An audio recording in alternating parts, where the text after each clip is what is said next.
السلام علیکم ورحمۃ اللہ وبرکاتہ۔ الحمدللہ کفا وسلام علی عبادہ الذین اصطفیٰ، اما بعد۔ محترم ناظرین اکرام، دوسرے پارے کے اندر یہ 8واں رکوع ہے آسان درس قرآن کی مجلس میں۔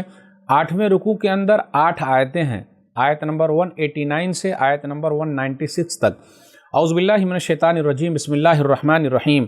یسألونک عن الاہلہ قل ہی مواقیت للناس والحج ولیس البر بان تأتوا البیوت من ظہورها وَلَكِنَّ الْبِرَّ مَنِ اتَّقَى وَآتُوا الْبُيُوتَ مِنْ أَبْوَابِهَا وَاتَّقُوا اللَّهَ لَعَلَّكُمْ تُفْلِحُونَ۔ اے نبی صلی اللہ علیہ وسلم، لوگ آپ سے چاند کے بارے میں سوال کرتے ہیں، وہ گھٹتا بڑھتا کیوں ہے؟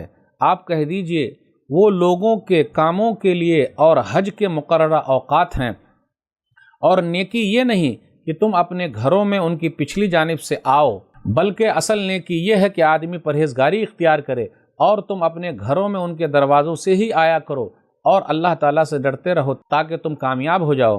وَقَاتِلُوا فِي سَبِيلِ اللَّهِ الَّذِينَ يُقَاتِلُونَكُمْ وَلَا تَعْتَدُوا إِنَّ اللَّهَ لَا يُحِبُّ الْمُعْتَدِينَ۔ اور اللہ کی راہ میں ان لوگوں سے لڑو جو تم سے لڑتے ہیں، اور تم زیادتی نہ کرو، بے شک اللہ تعالیٰ زیادتی کرنے والوں کو پسند نہیں کرتا۔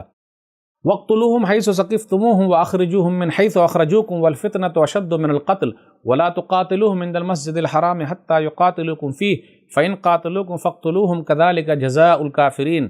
اور انہیں جہاں بھی پاؤ قتل کرو، اور ان کو وہاں یعنی مکہ سے نکال دو جہاں سے انہوں نے تمہیں نکالا ہے، اور کفر و شرک کا فتنہ قتل سے زیادہ سخت گناہ ہے، اور مسجد حرام کے پاس تم ان سے نہ لڑو یہاں تک کہ وہ تم سے ان کے پاس لڑیں، پھر اگر وہ تم سے لڑیں تو تم بھی ان سے لڑو، کافروں کی یہی سزا ہے۔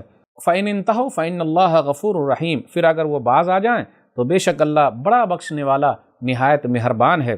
وَقَاتِلُوهُمْ حَتَّى لَا تَكُونَ فِتْنَةٌ وَيَكُونَ الدِّينُ لِلَّهِ فَإِنِ انْتَهُوا فَلَا عُدْوَانَ إِلَّا عَلَى الظَّالِمِينَ۔ اور تم ان سے لڑتے رہو یہاں تک کہ فتنہ باقی نہ رہے اور دین اللہ کے لیے ہو جائے، پھر اگر وہ فساد سے باز آ جائیں تو یاد رکھو کہ ظالموں کے سوا کسی پر زیادتی درست نہیں۔ الشہر الحرام بالشہر الحرام والحرمات قصاص فمن اعتدى علیکم فاعتدوا علیہ بمثل ما اعتدى علیکم واتقوا اللہ واعلموا ان اللہ مع المتقین۔ حرمت والا مہینہ حرمت والے مہینے کے بدلے میں ہے، اور سب حرمتوں کو ملحوظ رکھنے میں بدلہ ہے، لہٰذا جو کوئی تم پر زیادتی کرے تو تم بھی اس پر ویسی ہی زیادتی کرو جیسی اس نے تم پر زیادتی کی، اور اللہ سے ڈرو اور جان لو کہ بے شک اللہ ڈرنے والوں کے ساتھ ہے۔ وَأَنفِقُوا فِي سَبِيلِ اللَّهِ وَلَا تُلْقُوا بِأَيْدِيكُمْ إِلَى التَّهْلُكَةِ وَأَحْسِنُوا إِنَّ اللَّهَ يُحِبُّ الْمُحْسِنِينَ۔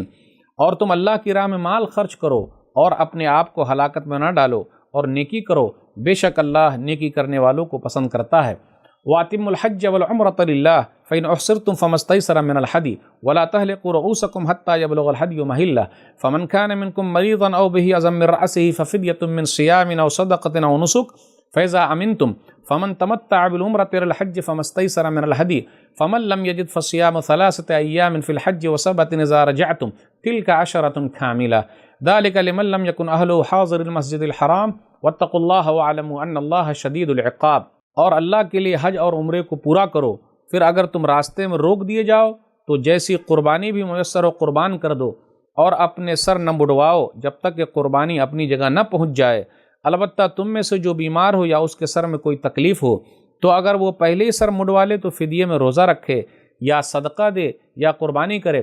پھر جب تمہیں امن مل جائے اور تم حج سے پہلے مکہ پہنچ جاؤ تو جس نے حج کے احرام تک عمرے کا فائدہ اٹھایا ہے وہ احرام کھول دے، جو قربانی میسر ہو کرے، پھر جو قربانی نہ پائے وہ ایام حج میں 3 روزے رکھے، اور 7 دن اس وقت جب تم واپس گھر لوٹ آؤ۔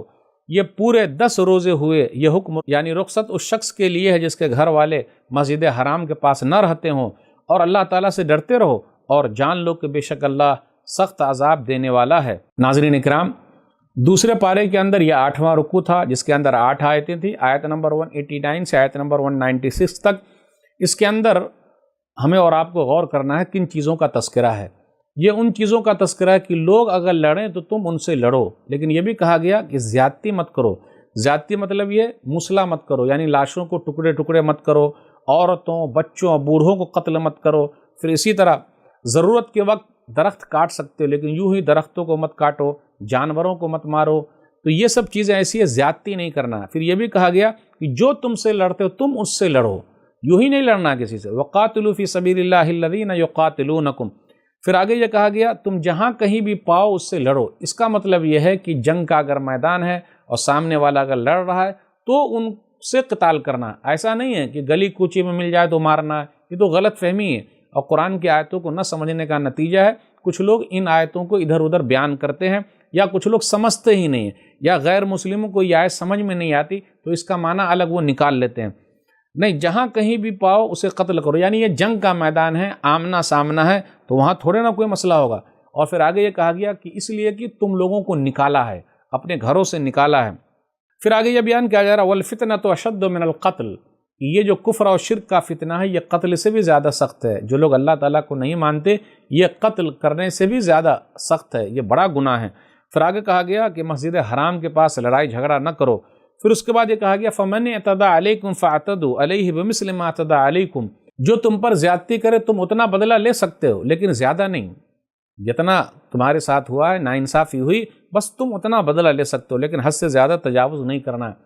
پھر آگے یہ بیان کیا گیا وَلَا تُلْقُوا بِأَيْدِيكُمْ إِلَى التَّهْلُكَةِ، اور تم اپنے آپ کو ہلاکت میں مت ڈالو۔ آیت نمبر 195 ہے، اس کے اندر سورہ بقرہ میں ہلاکت میں مت ڈالو، یعنی سوسائڈ مت کرو، قتل مت کرو۔ آپ دیکھ لیجئے معمولی باتوں پر لوگ سوسائڈ کر لیتے ہیں۔ اسکول میں پڑھنے والے بچے، کالج میں پڑھنے والے بچے نمبر کے ڈر سے سوسائڈ کر لیتے ہیں، پھر بعد میں پتہ چلتا جی ان کا نمبر تو بڑا اچھا تھا۔ گھر کے اندر بھی کچھ مسئلہ ہوا، شوہر نے سوسائڈ کر لیا، بیوی نے سوسائڈ کر لیا، جہاں ساس بہو کا جھگڑا ہوا وہاں سوسائڈ، کچھ لوگ ٹرین کے آگے کود جاتے ہیں، کچھ لوگ درخت سے لٹک جاتے ہیں، کچھ لوگ پنکھے سے لٹک جاتے ہیں، وغیرہ وغیرہ، یہ سب چل رہا ہے۔ تو الحمدللہ اسلام کے اندر مناہی ہے، اس لیے مسلمانوں میں یہ سب چیز نہیں ہے، لیکن دوسروں کے اندر زیادہ ہے۔ ہاں کہیں کہیں مسلمانوں میں بھی ہے۔ اسی طرح آپ دیکھ لیجئے اپنے بھارت دیش کے اندر سوسائڈ کا پرسنٹیج زیادہ ہے، خودکشی کرنے والے لوگ زیادہ ہیں، آتم ہتیا کرنے والے لوگ زیادہ ہیں۔ وہ کیسے؟ کسان لوگ ہیں، بینک سے لون لائے ہوئے دے نہیں پاتے تو کیا کریں؟ سوسائڈ کرنا ہے۔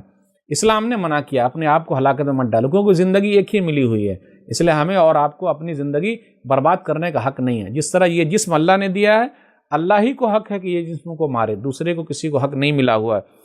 پھر آگے کہا احسان کرو، نیکی کرو، اللہ نیکی کرنے والوں کو پسند کرتے ہیں۔ اللہ سے دعا ہے کہ اللہ تعالی ہم لوگ کو زیادہ سے زیادہ نیکیاں کرنے کی توفیق دے، آمین۔ والسلام علیکم ورحمۃ اللہ وبرکاتہ۔